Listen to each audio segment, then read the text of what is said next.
హైదరాబాద్లోని దిల్సుఖ్ నగర్ జంట బాంబు పేలులకు నేటితో 10 ఏళ్లు పూర్తయింది.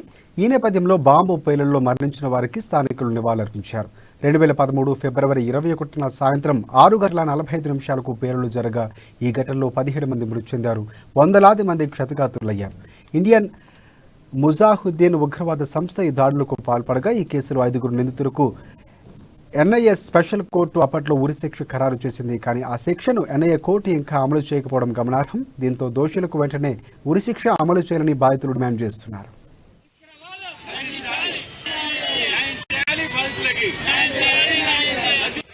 నగర్లో బాంబాకి ఇప్పటికి 10 సంవత్సరాలు. ఇక్కడ 17 మంది చనిపోయారు, కొంత వందల మంది బాధితులయ్యారు. కానీ వారికి ఏమాత్రం స్వాంతన కల్పించాలి. అలాగే ఎన్నో దాడుల్లో ఎంతో మంది బలి అవ్వడం జరిగింది. ఈ ఉగ్రవాదం అనేది ఏ ఒక మతానికో కులానికో జాతికో సంబంధం కాదు.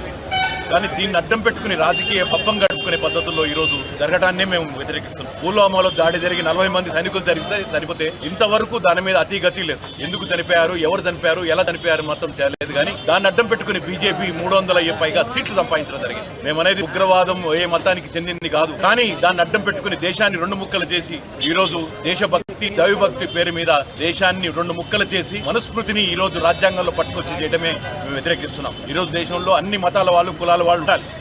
నగర్లో బాంబా జరిగి ఇప్పటికి 10 సంవత్సరాలు. ఇక్కడ 17 మంది చనిపోయారు, కొంత వందల మంది బాధితులయ్యారు. కానీ వారికి ఏమాత్రం స్వాంతన కల్పించాలి. అలాగే ఎన్నో దాడుల్లో ఎంతో మంది బలి అవ్వడం జరిగింది. ఈ ఉగ్రవాదం అనేది ఏ ఒక మతానికో కులానికో జాతికో సంబంధం కాదు. కానీ దీన్ని అడ్డం పెట్టుకుని రాజకీయ పబ్బం గడుపుకునే పద్ధతుల్లో ఈ రోజు జరగడాన్నే మేము వ్యతిరేకిస్తున్నాం. పుల్వామాలో దాడి జరిగి 40 మంది సైనికులు చనిపోతే ఇంతవరకు దాని మీద అతిగతి లేదు. ఎందుకు చనిపోయారు, ఎవరు చనిపోయారు, ఎలా చనిపోయారు మాత్రం తెలియదు. కానీ దాన్ని అడ్డం పెట్టుకుని బీజేపీ 300 పైగా సీట్లు సంపాదించడం జరిగింది. మేమనేది ఉగ్రవాదం ఏ మతానికి చెందింది కాదు.